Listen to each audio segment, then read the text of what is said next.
राज्यामध्ये सध्या निवडणुकीची रणधुमाळी उडलेली आहे आणि गेल्या 6 महिन्यापासून किंवा वर्षभरापासून जो राज्यामध्ये जे मराठा आणि ओबीसी जे चित्रकरण झालेलं आहे त्यामध्ये धनगर आरक्षणाची प्रमुख मागणी ही एसटी आरक्षणाच्या अंमलबजावणीची असताना प्रामुख्यानं मी धनगर समाजाच्या चळवळीमध्ये काम करत असताना धनगर समाजाचे नेते हे सगळे ओबीसीच्या स्टेजवर छगन भुजबळाच्या नादी लागून धनगर समाजाच्या आरक्षणाचं पूर्ण वाटोळं समाजाच्या नेत्यांना आणि छगन भुजबळ आणि देवेंद्र फडणवीस यांच्या माध्यमातून झालेलं आहे.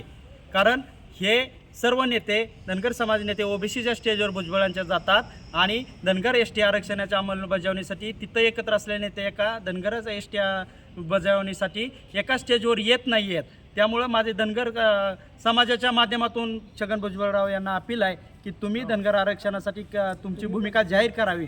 जिरवळ हे तुमचे सहकारी आहेत, मग जिरवळांची जी भूमिका आहे ती तुमची भूमिका आहे का?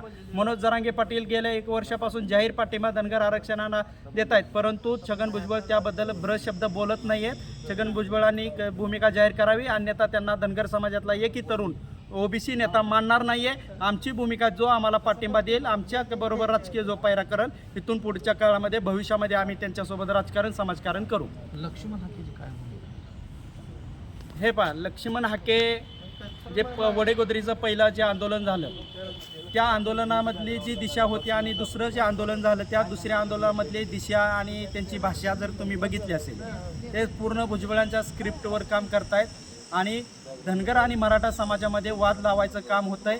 त्याचे मी तुम्हाला पुरावे देऊ शकतो. लोकसभेच्या काळामध्ये त्यांनी मराठा समाजाच्या तरुणांना काळं फासण्यासाठी सुद्धा पैसे दिले होते, परंतु तो प्रयोग सक्सेस झाला नाही.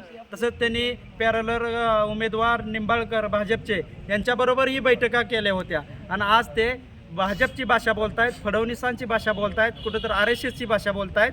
परंतु यामध्ये धनगर आणि मराठा वाद होऊन हा धनगर समाजाचं फार मोठं नुकसान आहे. याचा परिणाम लोकसभेमध्ये लक्ष्मण हाके यांची लोकसभेची माड्याची उमेदवारी कट झाली, मराठा समाजाला विरोध केला म्हणून महादेव जानकरांचा पराभव झाला. आणि येणाऱ्या काळात आमचं पक्षीय राजकारणात एक आमदार आहे आता बर्णे मामा, आणि येणाऱ्या काळात जर आमचे आमदार वाढवायचे असतील तर आम्हाला सामाजिक जे समीकरण आहे ते सर्वांना सोबत घेऊन करावं लागेल. परंतु वरचे महाविकास आघाडी कल्याण माहिती कल्याण नेते मराठा व ओबीसी वाद लावून धनगर हा समाज 2 नंबर संख्येचा असल्यानं तो आक्रमक आहे आणि तो पुढे येऊन कुठंतरी त्यांची पोळी बांधण्याचा प्रयत्न करतायत.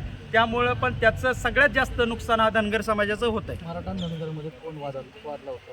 मराठा आणि धनगर समाजामध्ये देवेंद्र फडणवीस, छगनराव भुजबळ आणि आता ती सगळी जबाबदारी लक्ष्मण हाके यांच्या खांद्यावर दिलेली आहे. कारण गेल्या 2 महिन्यापासून छगनराव भुजबळ हे ओबीसी व मराठा या आंदोलनावर एक शब्द बोलत नाहीत आणि लक्ष्मण हाकेकडून फक्त शरद पवार, एकनाथ शिंदे आणि मनोज जरांगे यांना टार्गेट केलं जातं आहे. त्यांनी कधीही एकदाही म्हणले नाहीत की देवेंद्र फडणवीस तुम्ही आमचं एसटीचं आरक्षण पहिल्या कॅबिनेटमध्ये 2014ला देतो म्हणला होता, तुम्ही आमची अंमलबजावणी करा. धनगर समाजाचे नेते गोपीचंद पडळकर असतील, राम शिंदे असतील, हे अत्यंत देवेंद्र फडणवीसच्या निकटवर्ती आहेत, परंतु कधीही त्यांनी फडणवीस यांना जाहीर भूमिका घेऊन विचारलेलं नाही. ही समाजाची दिशाभूल आहे. कारण हे नेते सगळे प्रकाशांना सहित सगळे हे भुजबळांच्या स्टेजवर जातात. मी पंढरपूरला आपल्या इथे ज्यावेळेस बैठक झाली त्यावेळेस प्रकाशांना जाहीर प्रश्न विचारत आपले माऊली भाऊ सगळेच होते की पुढची जी भूमिका आहे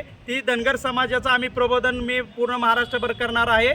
जो आमदार तुम्हाला मत मागायला येईल त्यांनी तुमचे विधान परिषदेमध्ये तुमचे प्रश्न किती मांडले आणि येणाऱ्या काळात तुमच्या आरक्षणाला जो लेखी पाठिंबा देईल त्यालाच मतदान करण्याचं आवाहन करणार आहे. आणि ज्या मतदारसंघामध्ये 70-80 हजारपेक्षा जास्त धनगर समाजाची जी लोकसंख्या आहे तिथं धनगर समाजाने आपली उमेदवारी द्यावी आणि राजकीय पायरा करून आपले राजकीय उमेदवार जास्तीत जास्त या विधानसभेमध्ये पाठवण्याचं आवाहन करणार आहे आपल्या माध्यमातून.